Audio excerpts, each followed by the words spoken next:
अब बड़े बड़े शहरों में दाइयाँ, नर्सें और लेडी डॉक्टर सभी पैदा हो गए हैं, लेकिन देहातों में जच्चे खानों पर अभी तक भंगिनियों का ही प्रभुत्व है और निकट भविष्य में इसमें कोई तब्दीली होने की आशा नहीं। बाबू महेश नाथ अपने गांव के जमींदार थे, शिक्षित थे और जच्चे खाने में सुधार की आवश्यकता को मानते थे, लेकिन इसमें जो बाधाएं थे उन पर कैसे विजय पाते। कोई नर्स देहात में जाने पर राजी न हुई और बहुत कहने सुनने से राजी भी हुई तो इतनी लंबी चौड़ी फीस मांगी कि बाबू साहब को सिर झुकाकर चले आने के सिवा और कुछ न सूझा। लेडी डॉक्टर के पास जाने की उन्हें हिम्मत न पड़ी। उसकी फीस पूरी करने के लिए तो शायद बाबू साहब को अपनी आधी जायदाद बेचनी पड़ती। इसलिए जब 3 कन्याओं के बाद वह चौथा लड़का पैदा हुआ तो फिर वही गूदड़ था और वही गूदड़ की बहू। बच्चे अक्सर रात ही को पैदा होते हैं। एक दिन आधी रात को चपरासी ने गूदड़ के द्वार पर ऐसी हाक लगाई कि पास पड़ोस में भी जाग पड़ गई। लड़की न थी कि मरी, आवाज से पुकारता। गूदड़ के घर में इस शुभ अवसर के लिए महीनों से तैयारी हो रही थी। भय था तो यही कि फिर बेटी न हो जाए, नहीं तो वही बधा हुआ 1 रुपया और 1 साड़ी मिलकर रह जाएगी। इस विषय में स्त्री पुरुष में कितनी ही बार झगड़ा हो चुका था।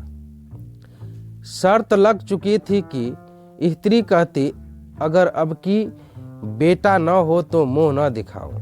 हाँ, मुंह न दिखाऊं, सारे लक्षण बेटे के हैं। और गूदड़ कहता था, देख लेना, बेटी होगी और 20 खेत बेटी होगी। बेटा निकले तो मूछे मुड़ा लूं। हाँ, मूछे मुड़ा लूं। शायद गूदड़ समझता था कि इस तरह अपनी स्त्री में पुत्र कामना को बलवान करके वह बेटे की अवाई के लिए रास्ता साफ कर रहा है। भूंगी बोली, अब मूछ मुड़ा ले दड़ीजार। कहती थी बेटा होगा, सुनता ही न था, अपनी ही रट लगाए जाता था।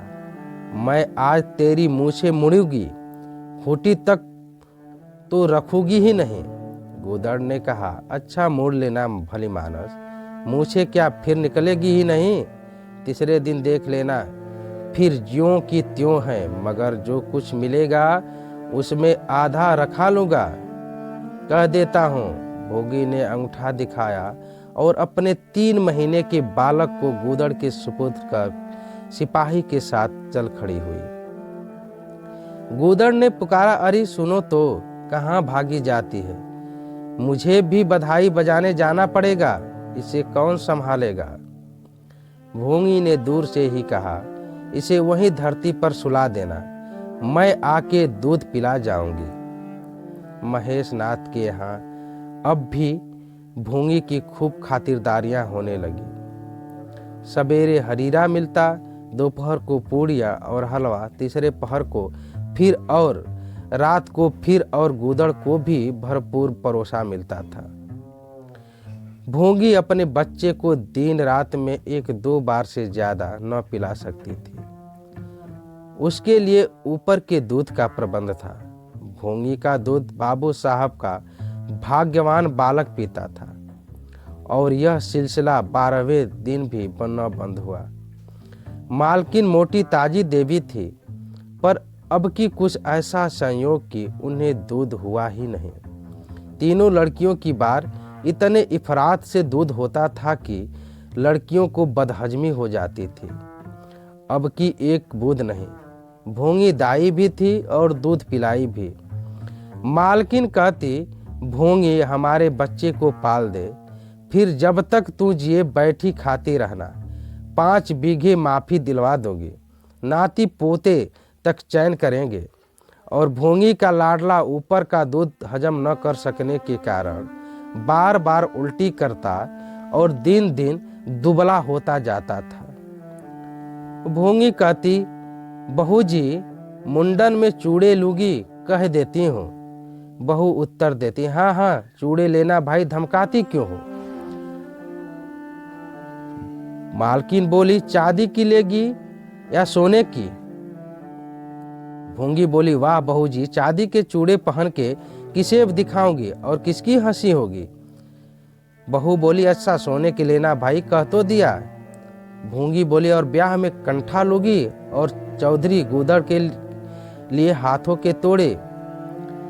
बहू बोली, वह भी ले लेना भाग्यवान, भगवान वह दिन तो दिखाए। घर में मालकिन के बाद भोंगी का राज था। महरियां, महाराजनी, नौकर चाकर सब उसका रूप मानते थे। यहाँ तक कि खुद बहू जी भी उससे दब जाती थी। एक बार तो उसने महेश नाथ को भी डांटा था, हंसकर टाल गए। बात चली थी भंगियों की। महेश नाथ ने कहा था कि दुनिया में और चाहे जो कुछ हो जाए, भंगी भंगी ही रहेंगे, इन्हें आदमी बनना कठिन है। इस पर भोंगी ने कहा था, मालिक भंगी तो बड़ों बड़ों को आदमी बनाते हैं, उन्हें कोई क्या आदमी बनाए। यह गुस्ताखी करके किसी दूसरे अवसर पर भला भोंगी के सिर के बाल बच सकते थे, लेकिन आज बाबू साहब ठठाकर हंसे और बोले, भोंगी बात बड़े पते की कहती है। भोंगी का शासनकाल साल भर से आगे न चल सका। देवताओं ने बालक के भंगिनी का दूध पीने पर आपत्ति की। मोटेराम शास्त्री तो प्रायश्चित का प्रस्ताव कर बैठे। दूध तो छुड़ा दिया, लेकिन प्रायश्चित की बात हंसी में उड़ गई। महेश नाथ ने फटका कर कहा, प्रायश्चित की खूब कही शास्त्री जी, कल तक उसी भंगिनी का खून पीकर पला, अब उसमें छूत घुस गई। वाह रे आपका धर्म। शास्त्री जी शिखा पटक कर बोले, यह सत्य है। वह कल तक भंगिनी का रक्त पीकर पला, मांस खाकर पला, यह भी सत्य है।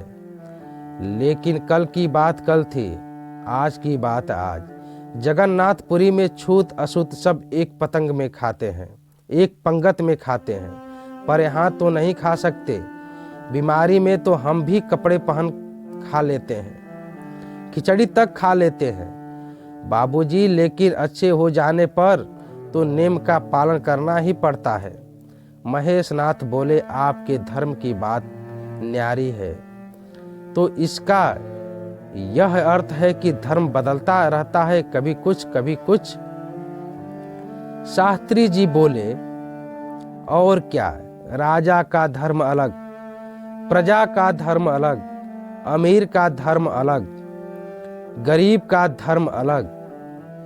राजे महाराजे जो चाहे खाएं, जिसके साथ चाहे खाएं, जिसके साथ चाहे शादी ब्याह करें, उनके लिए कोई बंधन नहीं। समर्थ पुरुष हैं, बंधन तो मध्य वालों के लिए है। प्रायश्चित तो न हुआ, लेकिन भुंगी को गद्दी से उतरना पड़ा। हाँ, दान दक्षिणा इतनी मिली कि वो अकेले ले न जा सकी, और सोने के चूड़े भी मिले। एक की जगह दो नई सुंदर साड़ियाँ, मामूली लैलून की नहीं, जैसे लड़कियों की बार मिली थी। इसी साल प्लेग ने जोर बांधा और गुदड़ पहले ही चपेट में आ गया। भोंगी अकेले रह गई, पर गृहस्थी ज्यों की त्यों चलती रही। लोग ताक लगाए बैठे थे कि भोंगी अब गई।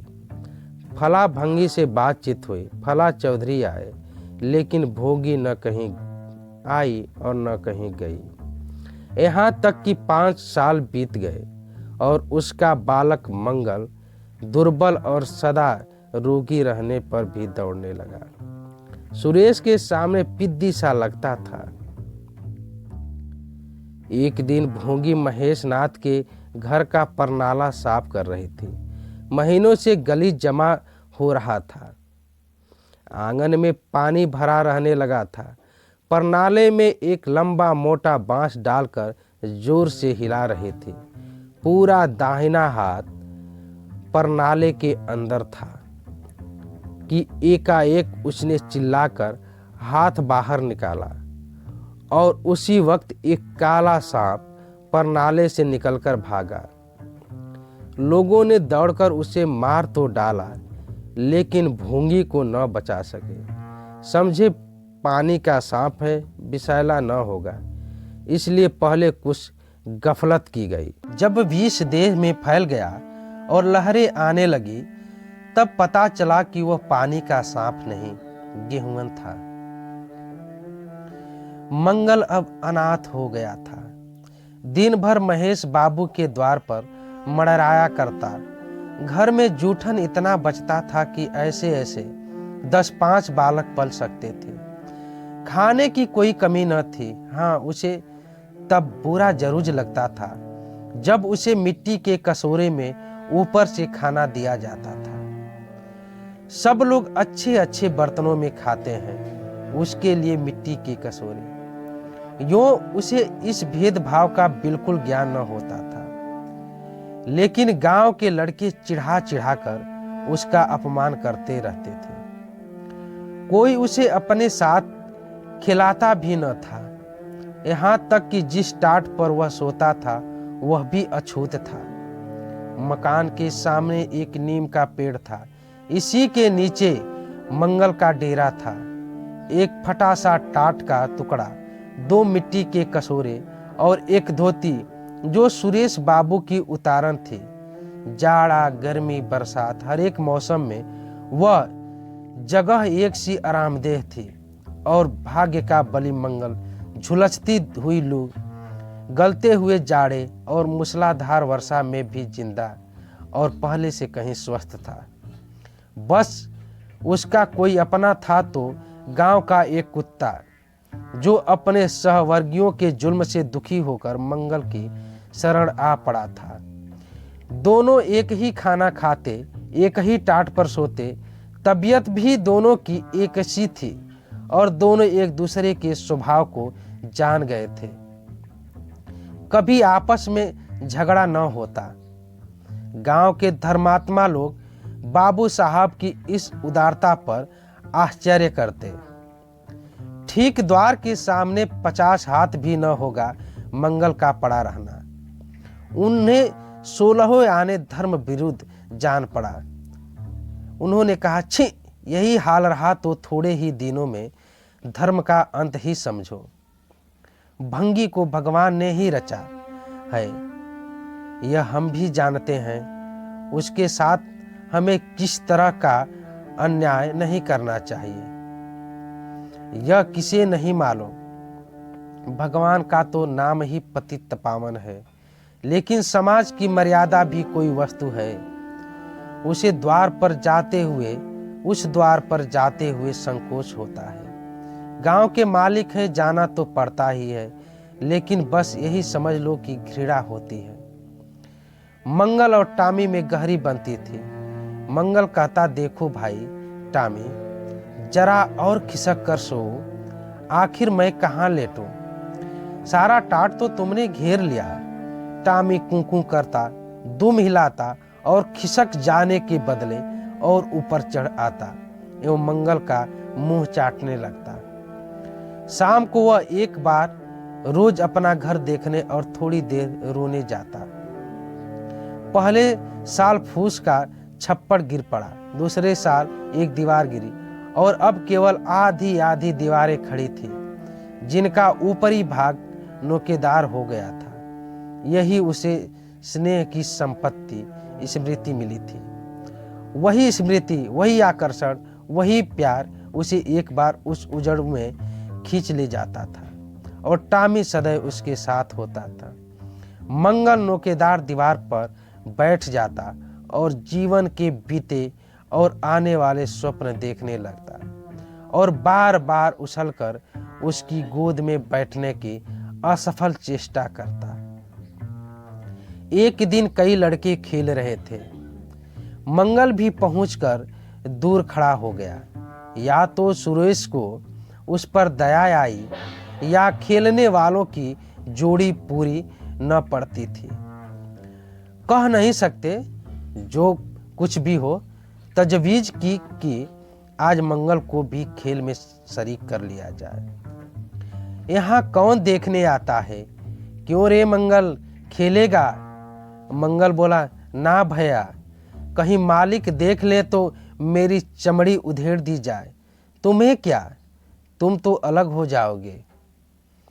सुरेश ने कहा, तो यहाँ कौन आता है देखने में? चल हम लोग सवार सवार खेलेंगे, तू घोड़ा बनेगा, हम लोग तेरे ऊपर सवारी करके दौड़ाएंगे। मंगल ने शंका की, मैं बार बार घोड़ा ही रहूंगा कि सवारी भी करूंगा, यह बता दो।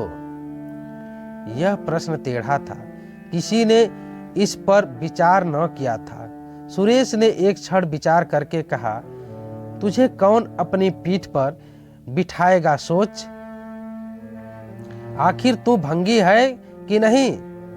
मंगल भी कड़ा हो गया, बोला, मैं कब कहता हूं कि मैं भंगी नहीं हूं, लेकिन तुम्हें मेरी ही मां ने अपना दूध पिलाकर पाला है। जब तक मुझे भी सवारी करने को न मिलेगी मैं घोड़ा न बनूंगा। तुम लोग बड़े चढ़ हो, आप तो मजे से सवारी करोगे और मैं घोड़ा ही बना रहूं। सुरेश ने डांट कर कहा, तुझे घोड़ा बनना पड़ेगा, और मंगल को पकड़ने दौड़ा। मंगल भागा, सुरेश ने दौड़ाया। मंगल ने कदम और तेज किया, सुरेश ने भी जोर लगाया, मगर वह बहुत खा खा कर थुलथुल हो गया था और दौड़ने में उसकी सांस फूलने लगती थी। आखिर उसने रुक कर कहा, आकर घोड़ा बनो मंगल, नहीं तो कभी पा जाऊंगा तो बुरी तरह पीटूंगा। मंगल बोला, तुम्हें भी घोड़ा बनना पड़ेगा। सुरेश बोला, अच्छा हम भी बन जाएंगे। और मंगल बोला, तुम पीछे से निकल जाओगे, पहले तुम घोड़ा बन जाओ, मैं सवारी कर लूं, फिर मैं बनूंगा। सुरेश ने सचमुच चकमा देना चाहा था। मंगल का यह मुतालबा सुनकर साथियों से बोला, देखते हो इसकी बदमाशी, भंगी है ना। तीनों ने मंगल को घेर लिया और उसे जबरदस्ती घोड़ा बना दिया। सुरेश ने चटपट उसकी पीठ पर आसन जमा लिया और टिक टिक करके बोला, चल घोड़े चल। मंगल कुछ देर तक तो चला, लेकिन उस बोझ से उसकी कमर टूट जाती थी। उसने धीरे से पीठ सिकोड़ी और सुरेश की रान के नीचे से सरक गया। सुरेश महोदय लद से गिर पड़े और भूपू बजाने लगे, यानी रोने लगे। माँ ने सुना सुरेश कहीं रो रहा है। सुरेश कहीं रोए तो उनके तेज कानों में जरूर भनक पड़ जाती थी और उसका रोना भी बिल्कुल निराला होता था, जैसे छोटी लाइन के इंजन की आवाज। महरी से बोली, देखो तो सुरेश कहीं रो रहा है, पूछ तो किसने मारा। इतने में सुरेश खुद आंखें मलता हुआ आया। उसे अब रोने का अवसर मिलता था। उसे जब रोने का अवसर मिलता था तो माँ के पास फरियाद लेकर जरूर जाता था। माँ मिठाई या मेवे देकर आंसू पोंछ देती थी। आप थे तो 8 साल के, मगर थे बिल्कुल गवदी। हद से ज्यादा प्यार ने उसकी बुद्धि के साथ वही किया था जो हद से ज्यादा भोजन ने उसकी देह के साथ। माँ ने पूछा, क्यों रोता है सुरेश, किसने मारा? सुरेश ने रोकर कहा, मंगल ने छू दिया। माँ को विश्वास न आया। मंगल इतना निरीह था कि उससे किसी तरह की शरारत की शंका न होती थी, लेकिन जब सुरेश कसमें खाने लगा तो विश्वास करना लाजमी हो गया। मंगल को बुलाकर डांटा, क्यों रे मंगल, अब तुझे बदमाशी सूझने लगी? मैंने तुझसे कहा था सुरेश को कभी मत छूना, याद है कि नहीं? बोल। मंगल ने दबी आवाज से कहा, याद क्यों नहीं है। सुरेश की मां बोली, तो फिर तूने उसे क्यों छुआ? मंगल बोला, मैंने नहीं छुआ। सुरेश की मां बोली, तूने नहीं छुआ तो वह रोता क्यों था?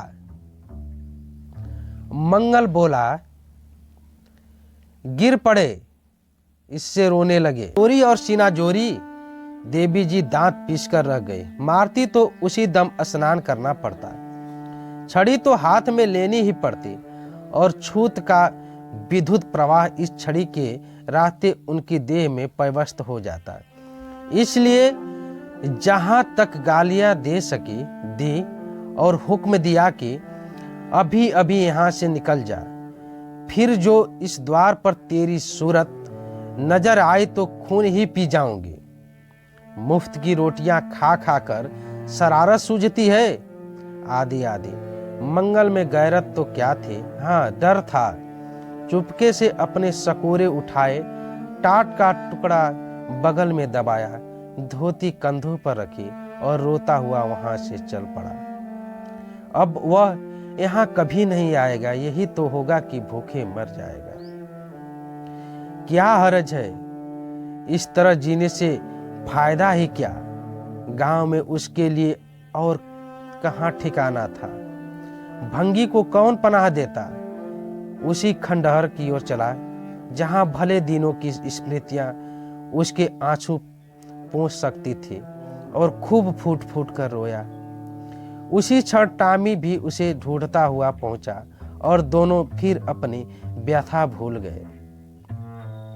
लेकिन ज्यों ज्यों दिन का प्रकाश क्षीण होता जाता था, मंगल की ग्लानि भी क्षीण होती जाती थी।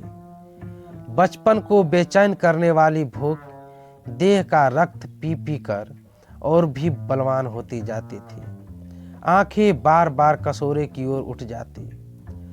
वहां अब तक सुरेश की जूठी मिठाइयां मिल गई होती। यहाँ क्या धूल फाके। उसने टॉमी से सलाह की, खाओगे क्या टॉमी? मैं तो भूखा लेटा रहूंगा।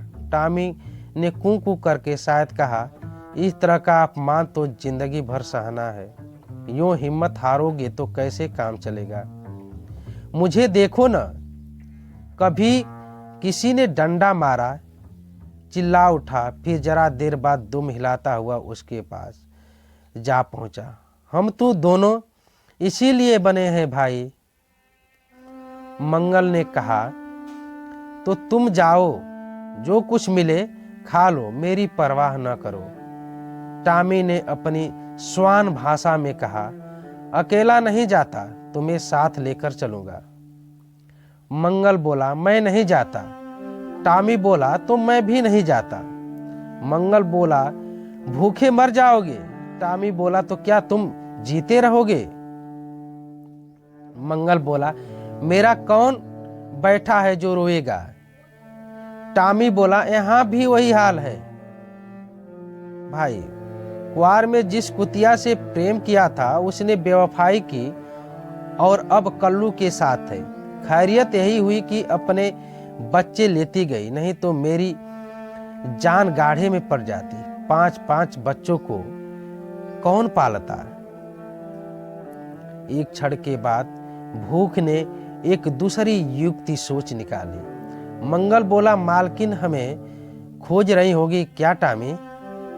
टॉमी बोला, और क्या, बाबूजी और सुरेश खा चुके होंगे। कहार ने उनकी थाली से जूठन निकाल लिया होगा और हमें पुकार रहा होगा।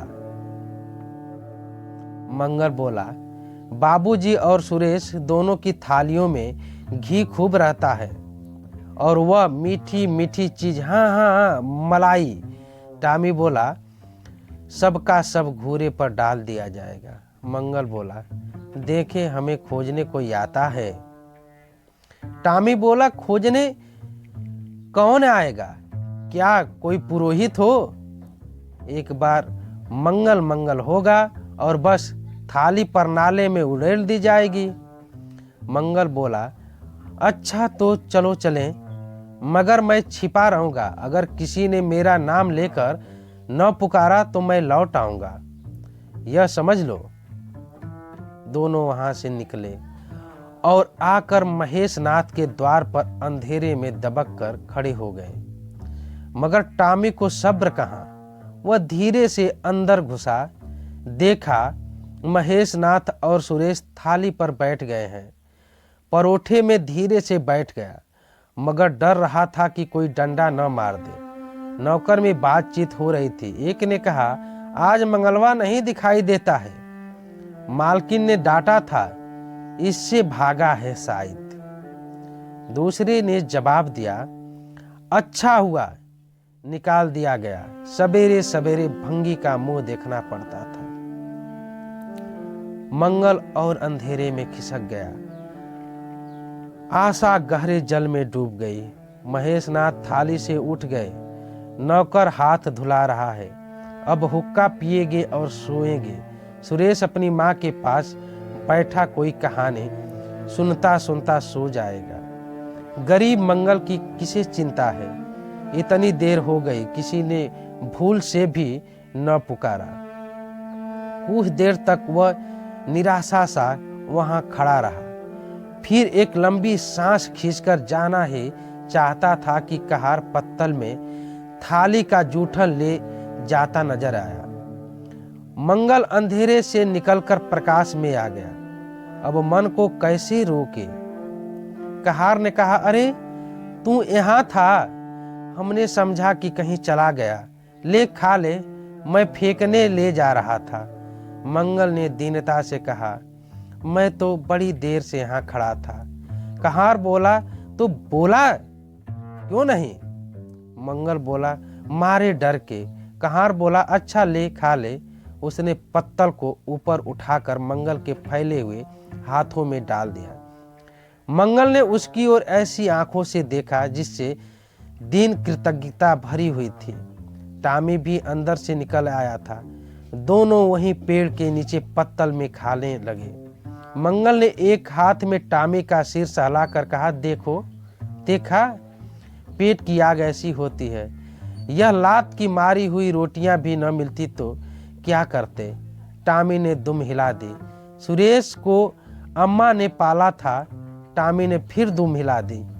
लोग कहते हैं दूध का दाम कोई नहीं चुका सकता, और मुझे दूध का यह दाम मिल रहा है, मंगल ने कहा। टॉमी ने फिर दुम हिलाई।